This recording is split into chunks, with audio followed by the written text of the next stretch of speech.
दर्शकों, आज हम बात करेंगे सस्पेंशन, निलंबन क्या होता है। सब्सिस्टेंस अलाउंस यानी कि गुजारा भत्ता जो कि सस्पेंशन के दौरान दिया जाता है, वह क्या होता है, वह कितना दिया जाता है, कब दिया जाता है और कब नहीं दिया जाता है, तो इसके बारे में आज हम चर्चा करेंगे। तो आइए शुरू करते हैं। सबसे पहले हम देखते हैं सस्पेंशन या निलंबन का क्या अर्थ है।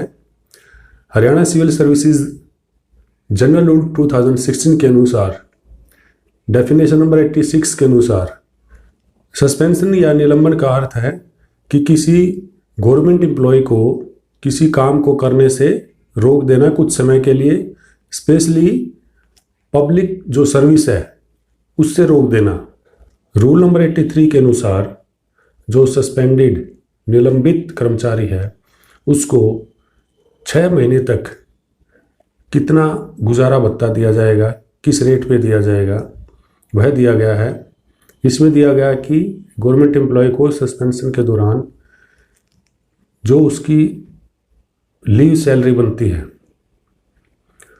ये मान के चलें आप कि अगर वह छुट्टी पर होता हाफ पे तो उसकी जितनी सैलरी बनती हाफ पे के अनुसार उसको उतना ही सब्सिस्टेंस अलाउंस दिया जाएगा। इसमें एक नोट दिया है जिसके अनुसार कि गवर्नमेंट एम्प्लॉय को गुजारा भत्ता देने से किसी भी ग्राउंड पर मना नहीं किया जा सकता। केवल एक ग्राउंड पर मना किया जा सकता है, अगर वह यह सर्टिफिकेट नहीं देता है कि वह सस्पेंशन के दौरान किसी दूसरे काम में, किसी दूसरे प्रोफेशन में या दूसरे बिजनेस में बिजी नहीं था, एंगेज नहीं था। आगे है रूल नंबर 84, जिसमें दिया गया है कि सब्सिस्टेंस अलाउंस को 6 महीने के बाद चेंज किया जा सकता है, उससे घटाया जा सकता है, बढ़ाया जा सकता है। ये जो कॉम्पिटेंट अथॉरिटी है वह डिसाइड करेगी, उसको रिव्यू करेगी 6 महीने के बाद कि सब्सिस्टेंस अलाउंस को घटाया जाए या बढ़ाया जाए। बढ़ाया कब जा सकता है कि अगर जो सस्पेंशन है वो 6 महीने के बाद भी चलता रहता है और जिसका कारण कि एम्प्लॉय नहीं होता है, तो उस स्थिति में जो कॉम्पिटेंट अथॉरिटी है वह जो गुजारा भत्ता है उसको बढ़ा सकती है। लेकिन उसकी लिमिट ये है कि जो गुजारा भत्ता बढ़ाया जाएगा वह जो ऑलरेडी ले रहा है 6 महीने से, जिस रेट पे वो ले रहा है उसके 50% से ज़्यादा नहीं हो सकता।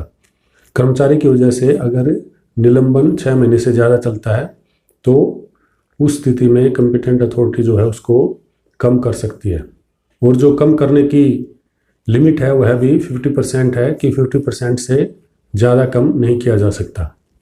इसमें नोट 1 दिया गया है जिसमें लिखा है कि जो इनिशियली सब्सिस्टेंस अलाउंस है, यानी शुरुआत में जो गुजारा भत्ता दिया जाता है वह हाफ पे लीव के बेसिस पे दिया जाता है, और अगर किसी भी स्थिति में उसको घटाया बढ़ाया जाता है तो वह जो इनिशियली जो गुजारा भत्ता दिया जाता है उसके बेसिस पे ही घटाया बढ़ाया जाएगा, और उसके लिए कोई मैक्सिमम लिमिट फिक्स नहीं की जाएगी।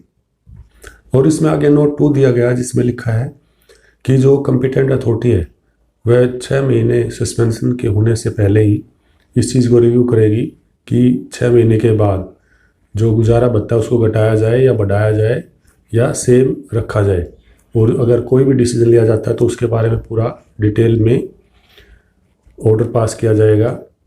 आगे है रूल नंबर 85, जिसमें दिया गया है कि सस्पेंशन के दौरान जो गुजारा भत्ता दिया जाता है उसके अलावा भी कौन कौन से अलाउंसेज हैं जो कि निलंबित कर्मचारी को मिलेंगे। जैसे कि पहला है डियरनेस अलाउंस। जो डियरनेस अलाउंस है वो उसी रेट पे मिलेगा उसको जो कि पहले मिलता था, लेकिन मिलेगा उस अमाउंट पे जो कि उसे सस्पेंशन के दौरान मिल रहा है। यानी कि अगर आधी सैलरी मिल रही है तो उसी बेसिस पे उसको डियरनेस अलाउंस दिया जाएगा। दूसरा है हाउस रेंट। हाउस रेंट उसको पहले की तरह मिलता रहेगा और उसमें कोई भी कटौती नहीं की जाएगी, या हाउस रेंट जो है वो उसे मिलता रहेगा उस रेट पे जिस रेट पे कि हेडक्वार्टर में मिलता है। तीसरा है हिल कंपनसेटरी अलाउंसेस, यानी कि अगर कोई हेडक्वार्टर पहाड़ी एरिया में है तो वहाँ पे अगर कोई अलाउंस मिलता है तो वह भी उसको मिलेगा। और आगे फिक्स्ड मेडिकल अलाउंस, वो तो उसको मिलता रहेगा। और इसके बाद कहा कि अगर और भी कोई अलाउंस है जो उसको मिलना चाहिए तो वह मिलता रहेगा, लेकिन वो मिलेगा हाफ पे। लीव की जो सैलरी बनती है उस बेसिस पे उसको वो जो रिलीफ है या जो अलाउंसेज हैं वो मिलते रहेंगे। आगे रूल नंबर 86 है, जिसमें दिया गया है कि सब्सिस्टेंस अलाउंस लेने से पहले उसको एक सर्टिफिकेट देना पड़ेगा कि वह किसी और जॉब में, बिजनेस में, प्रोफेशन में नहीं है। तो अगर वह प्रोवाइड करवाता है तो उसे सब्सिस्टेंस अलाउंस मिलेगा। लेकिन अगर कोई एम्प्लॉई यह सर्टिफिकेट नहीं दे पाता है तो उसको गुजारा भत्ता नहीं मिलेगा। तो ये थी आज की वीडियो, जिसमें कि हमने डिस्कस किया कि सस्पेंशन या निलंबन क्या होता है, गुजारा भत्ता कितना दिया जाता है, कब दिया जाता है, कब घटाया जाता है, बढ़ाया जाता है या नहीं दिया जाता है। तो इस बारे में आज हमने बात की।